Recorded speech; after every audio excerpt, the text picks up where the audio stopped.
De to unge mennesker, vi ser sejle her i deres spritnye Nacra-katamaran, som jo er en olympisk bådtype nu, de er faktisk udtryk for noget af det, vi godt kan lide. Det er nogle unge mennesker, vi har haft i gang, siden de startede i optimistjollen som 7-8-årige. Og så har de været op igennem alle ungdomsklasserne, og nu er de så gået i gang med en olympisk kampagne.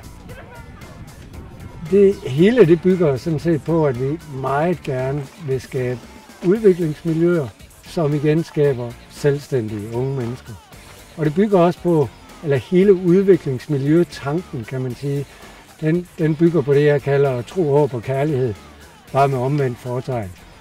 Og det handler om, at kærligheden, det er det der med, at man ikke kan holde sig fra vandet. Så vi er nødt til at lære dem, hvor lækkert det er at være på vandet allerførst, og at det skal være sjovt hele tiden.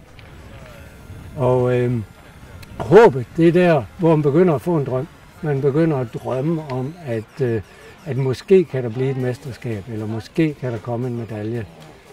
Og så troen, det er jo der, hvor de unge mennesker er lige præcis nu. Det er, hvor de begynder at se, at det kan lykkes. Der er faktisk en mulighed, der er en vej. Og den vej, den har selvfølgelig startet med at koste dem en frygtelig masse penge til at købe det her nye udstyr.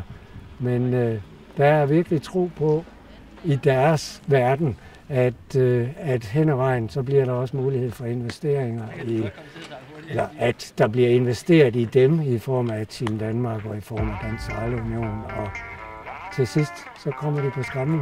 Det er det, der er målet, og det er det, de når.